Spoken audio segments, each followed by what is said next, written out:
Well, thank you for joining me. I super appreciate it. So I know that we met on Tim Mai's Zoom like a couple months ago now. Um, who are you? What do you do? I know that I see Empower Her Money, and I believe you're a business coach as well. Would you be able to go more into detail? Yeah. Do you mind if I share my backstory first? No, go ahead. All right. So I am a survivor of childhood abuse and trauma. My mother was an alcoholic, and my stepfather abused me, and we grew up very poor. Moved around a lot, more times than I can even remember. And so when I was 18 and could move out on my own, I wanted to leave that situation. And I've always loved numbers, and I have been studying money and finance for about 25 years. Was a financial advisor. I owned a top performing Remax office. I had an insurance company. And then I sold my last company in February, thought I was going to retire, got bored. And so then I started a podcast, and I have been loving it. I wrote a book this year. I've put on an event this year, and it's just kind of my way to give back.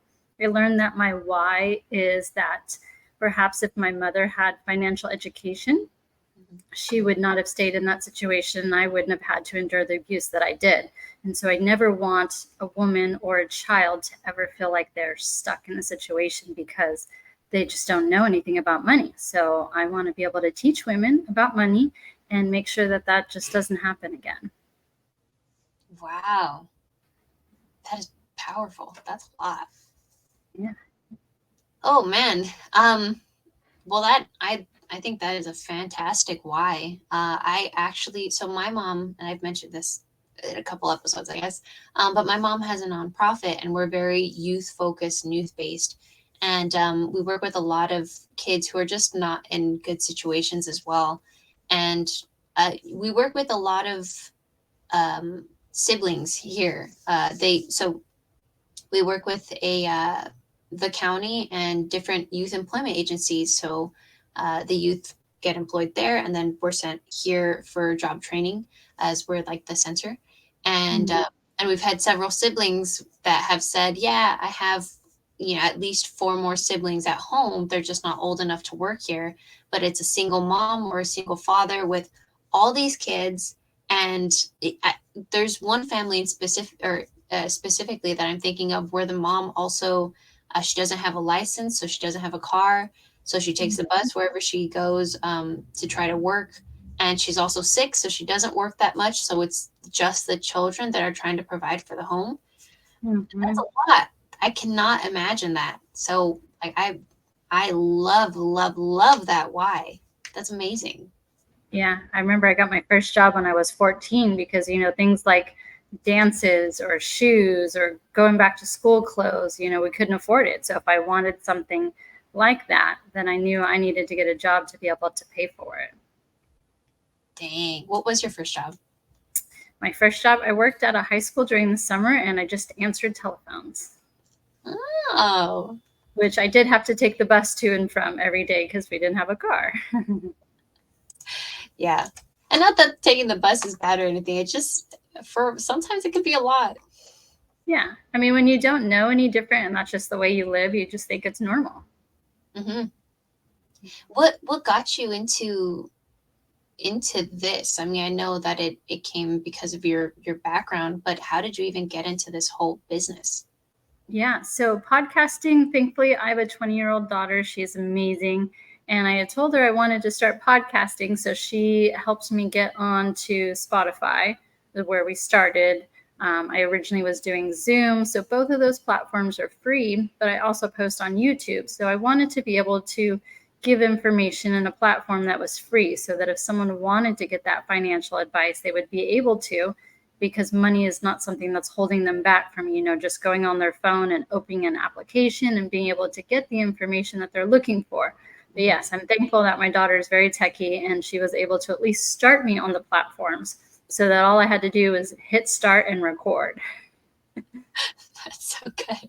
What kind of financial advice do you give? Is it more about how to start a business, how to run a business, credit cards, or Yeah, so it depends. So when I'm doing the podcast and the interviews, I interview other women business owners or CEOs of companies, And everyone has a story. Everyone has learned something about money that they can share. So I really get into an interview with those women. Now on my Instagram, because I wrote a book called Empower Your Money, it's 101, just they're simple tips. It's really meant to pique someone's curiosity and say, oh, what is that? I want to learn more about what a retirement account is. I want to learn more about what I can do to save money on gas. That way I have two different platforms giving information. One's a little bit more simpler for people who are just getting started and they don't know any different. And then the other one gets more into the business tips for the women that want more information too. Ooh, that's so cool. What made you, I guess, go? I feel like, okay, so growing up, you read books, or maybe it's just me. I think I thought people were the authority on matters. If they wrote a book, if they were a teacher, if they had, and such. So for me, even now, it still seems a little daunting if I were to write a book in the future. How did you ever feel like that? You're just, oh, I have this idea. Let me just write it down. Yeah, no, I was totally overwhelmed. And so I think what you'll learn is when you want to do something and you truly feel it in your heart, and I'm also a God-centered person. So I felt like I was being called to write this book.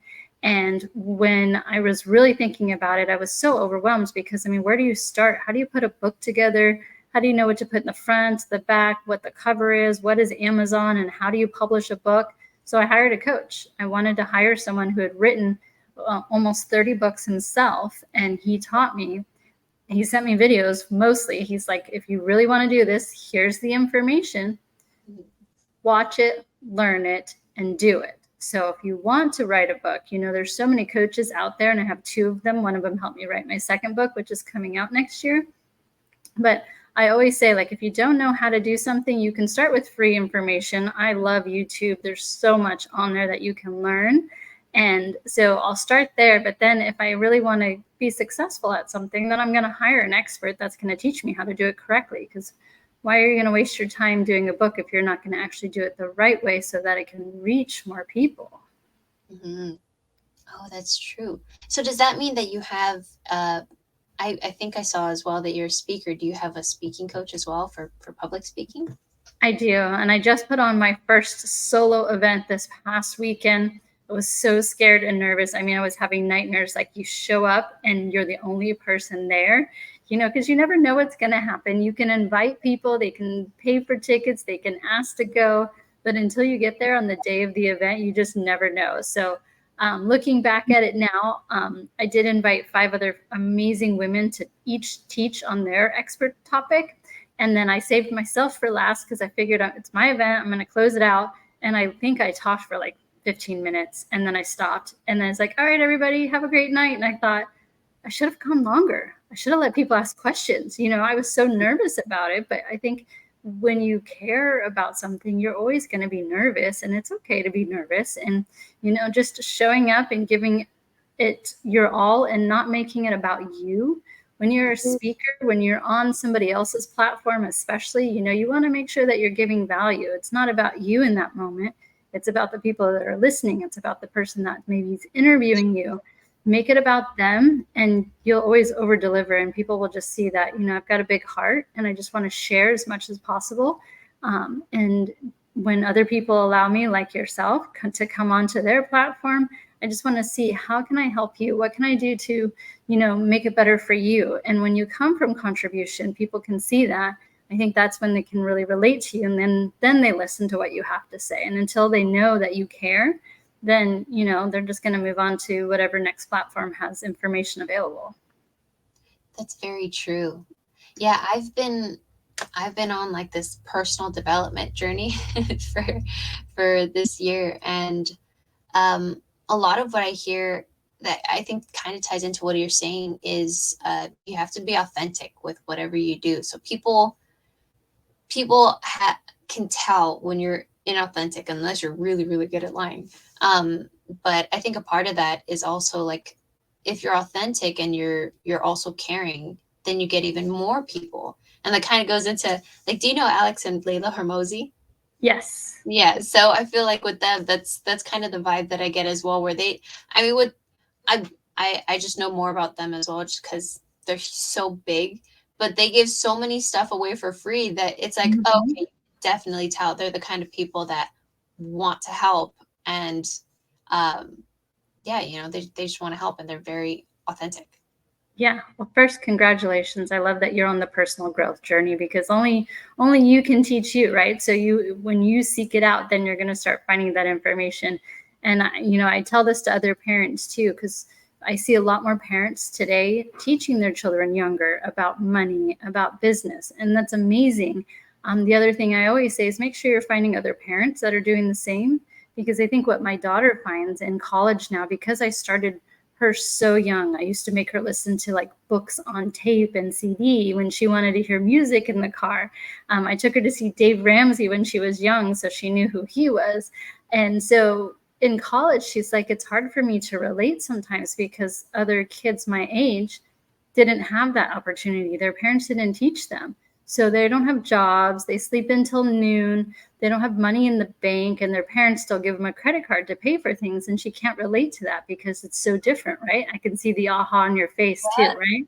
So making sure that the young generation not only is learning, but we have to put you guys together with other kids, similar age, so that you guys can relate and be on that personal growth journey together, and you understand each other because you're in that same spot. So I saw that aha on your face too. Yeah, it's definitely not the same in terms of like me growing up with business, but yeah, but both of my parents were very different from a lot of people around. So I even now, at least who I'm around physically, I don't feel like I relate all that much.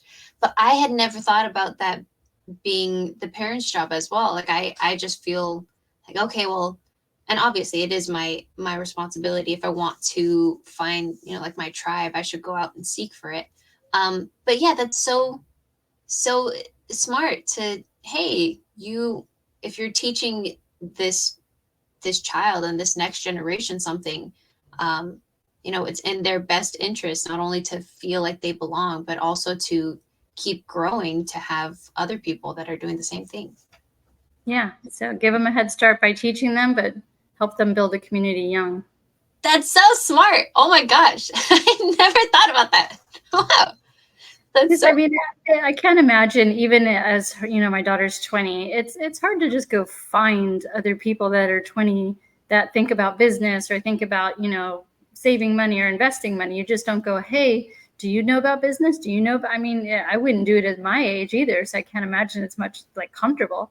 So I do think it's the parents' responsibility to at least start them in the right community so that they can continue to grow. Are you the type of parent that pushes your children to go to college, or are you the kind that's like, do whatever you want? I'm fine with if you go to college and start your own business, or are you like, you don't need college, just start your own business, you can do it? Yeah, no. We listened to Gary Vee for a long time, and my daughter's very aware of who he is. And he says, you don't have to go to college. Like if you want to pick a trade, go to trade school. If you want to go travel the world, travel the world. Whatever it is that you're passionate about, go after it. And so we had that talk with my daughters. We've got money set aside, more than happy to help you get through college. You're going to have to work. You're going to have to pay for some of your own things. But if you don't want to, maybe you want to take a gap year and go volunteer, in Asia or do something different, then we encourage that too. It just depends on the kid and what they want to do and where they see their life going. Now, she chose college. She chose a smaller college, which I like because then for her it didn't seem so overwhelming. But she likes her school, and I gave her a chance to, join a sorority, to meet other girls from all over. But I think it's still just that disconnect, having people that were taught similar. And she already has a marketing company, and most of her friends are, they don't even have jobs. They don't even know what a checking account or a debit card is, let alone, have our own company. So I just think it's interesting to watch the dynamic, but I'm just here if she asks questions. I've learned that I don't push anything on her because she's just not going to listen anyways. Let her figure it out. Yeah, I'm still learning that. I can see it in my parents now, especially with my mom when she would tell me these things. But now that I'm like in the real estate field, sometimes I go to my friends or from people that I know. Now I'm like, real estate investing. Oh, rental properties, and they're just not there yet. And so I had to No. like Reel it back. Yep. Yeah. No, I used to bring my daughter to rental properties. I would show her how we fix things up. I would tell her about money. And then she's always had like the marketing brain. And it would be funny when she was younger. She would tell me how I should market, what kind of videos I would do. And it was just fun watching her. So I'm sure your parents enjoyed the same with you as well. I hope so. How long ago did she start this marketing company? This year, actually. Dang. Yeah, she has two clients, one musician and one female entrepreneur with a couple businesses. Wow. 2 clients in 1 year is pretty good. Marketing is a lot. Yeah. Wow. Congrats to her. Yeah. So as a business coach, do you like coach her as well a little bit? No, she doesn't listen to me. I prefer to keep mommy daughter.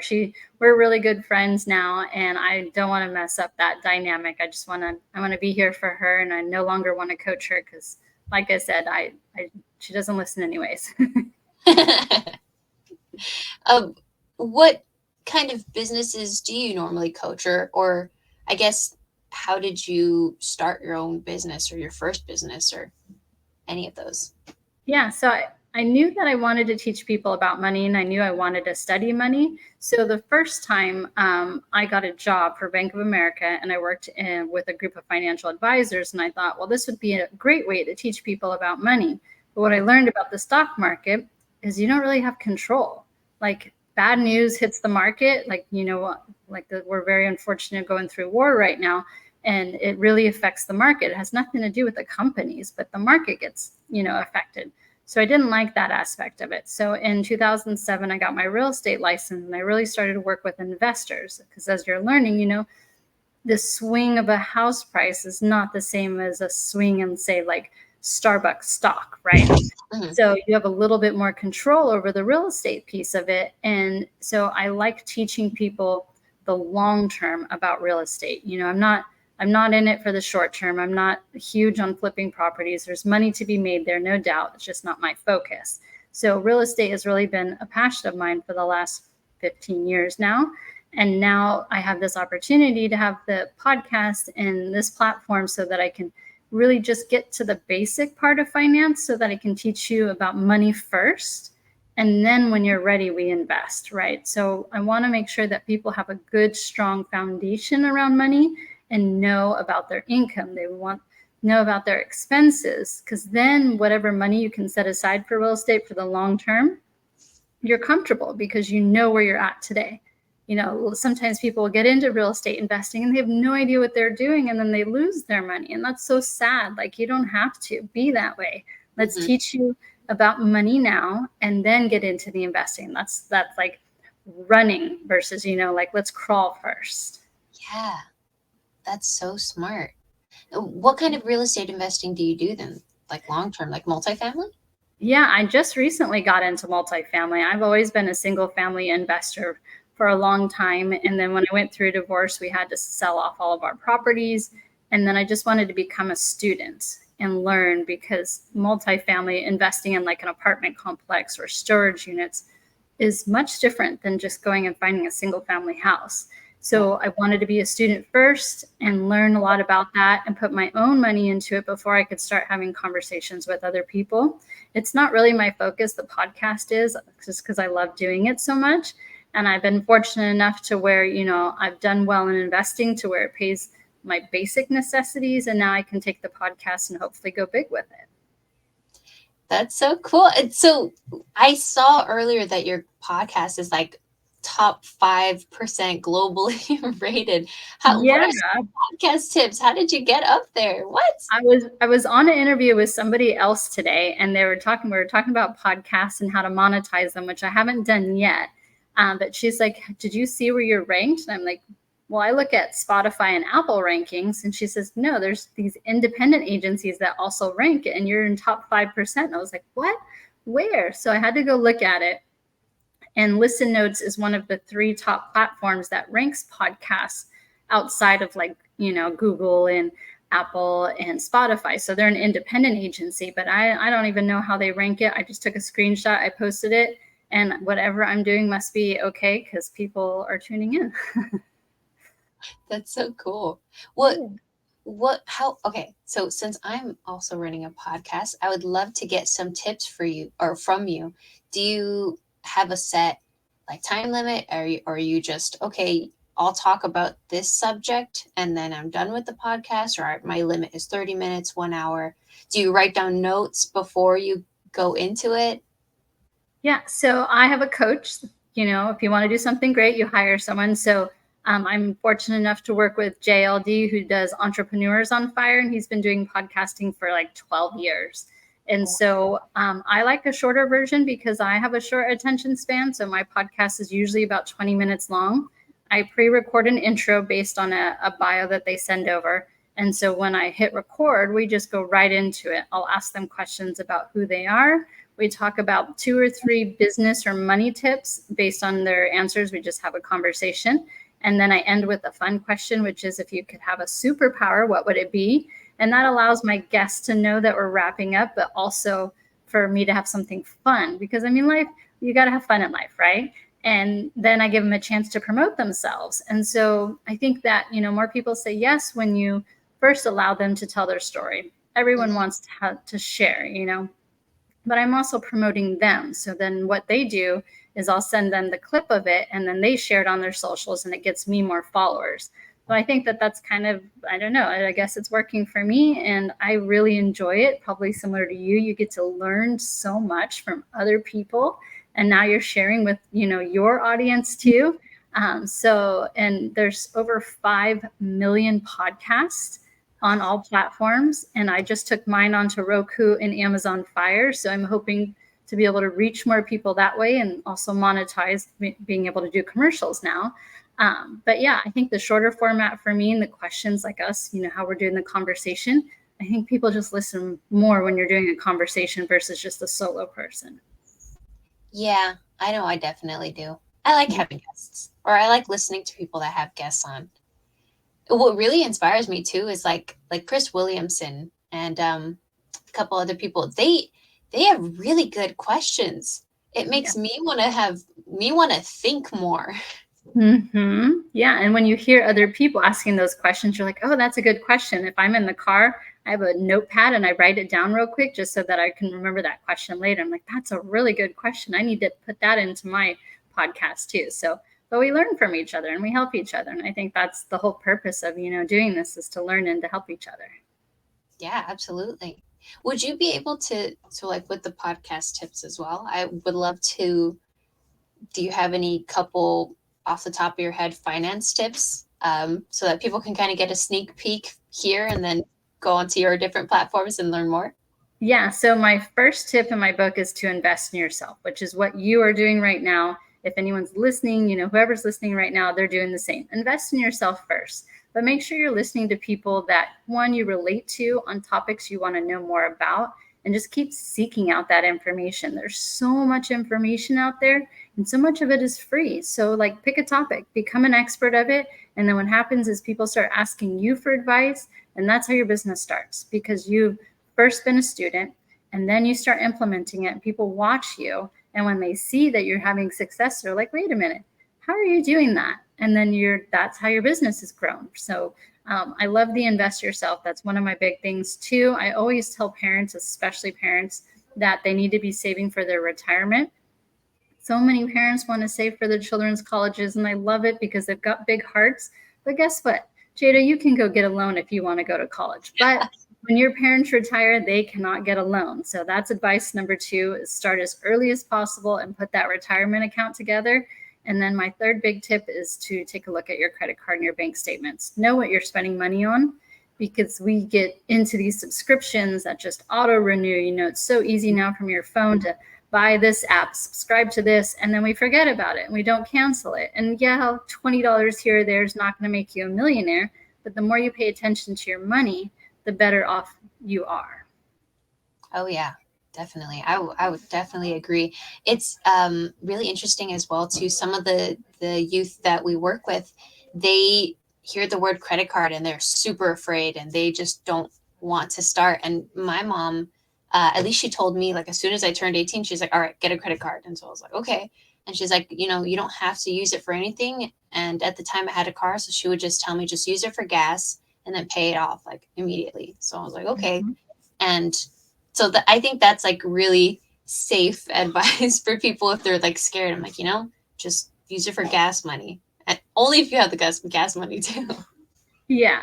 And you like that. You pay it off every month, and it helps build your credit because you can start as early as 16 on many credit cards with a parent, and you just teach your child how to use it and pay it off every month. It's establishing credit for you so that when you want to go buy your own car, when you want to go buy your own house, you already have credit established. And it looks like for a long time that you've been paying your bills, but really, it's like, to use it when you have money to pay it off. So I love that your mom taught you that. So congrats, Mom. Yeah, go Mom. Mm-hmm. I appreciate her.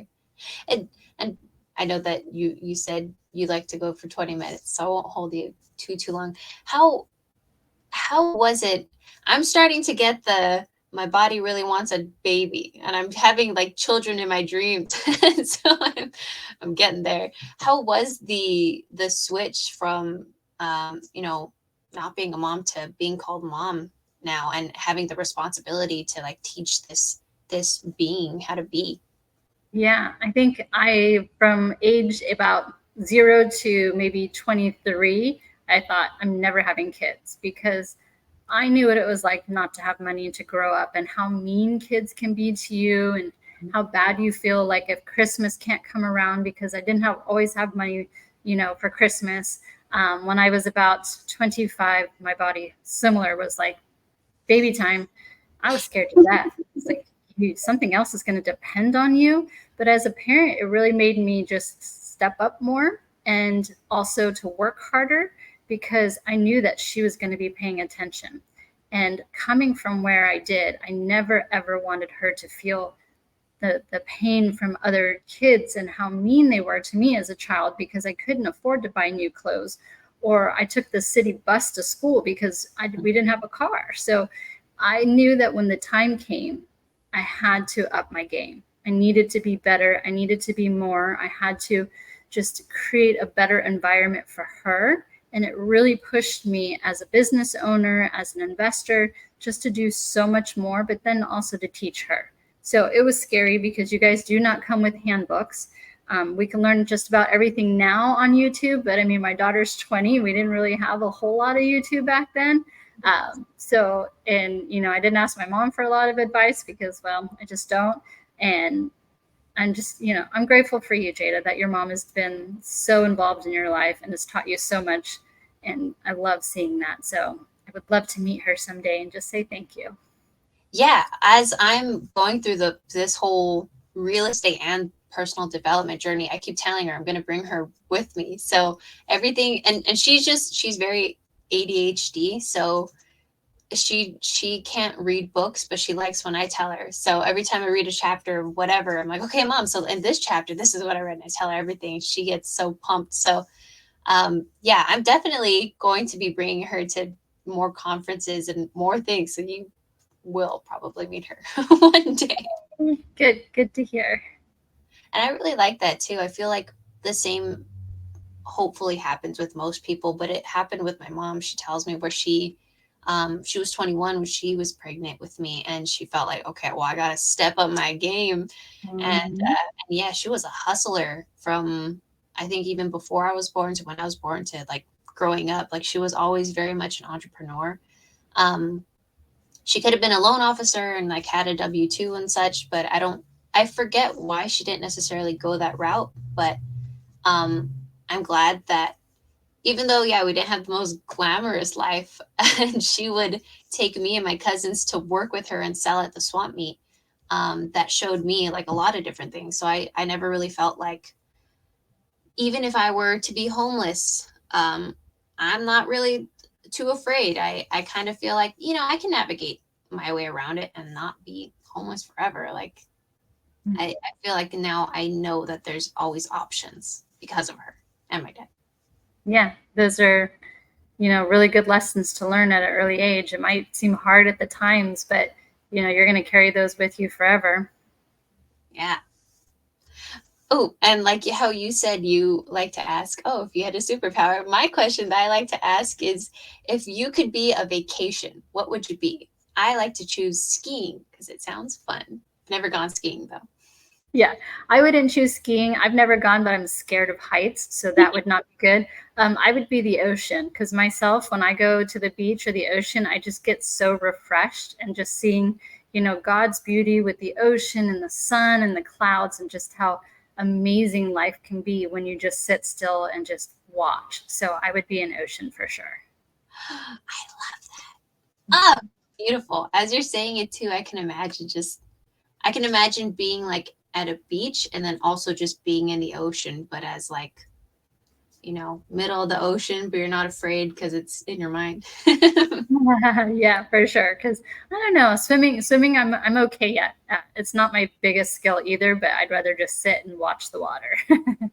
Yeah, it's definitely very calming. Yes. Yeah. In a chaotic world, it's very calming. And what's interesting about that is I think when you have dreams about water, or maybe in like stories, it's supposed to symbolize chaos because it's not like a solid thing. It's very up and down and I can't like not stable. But it's Yeah. interesting. I don't know. Things have different meaning. That's just something I got into a lot of was it like dream symbology recently. But anyways, where can the people find you, Angela? I'm on TikTok, Instagram, YouTube, Empower Her Money. Definitely check out my podcast too if you want to learn more about money. That's all we talk about. So I appreciate you, Jada. Thanks so much for having me today. Thank you so much for coming. I hope that everybody can really like look into what you do and hopefully even go to your speaking events. Because one, I don't know if I got to say it, but congratulations for having your first one. That's incredible. So yeah, go Angela. And people showed up. Woohoo! Yeah, bet people are gonna go. I want to go to some of the next ones. Definitely. Perfect. Well, thank you so much. I'm so glad that you came, and I look forward to us talking in the future. Awesome. Thank you.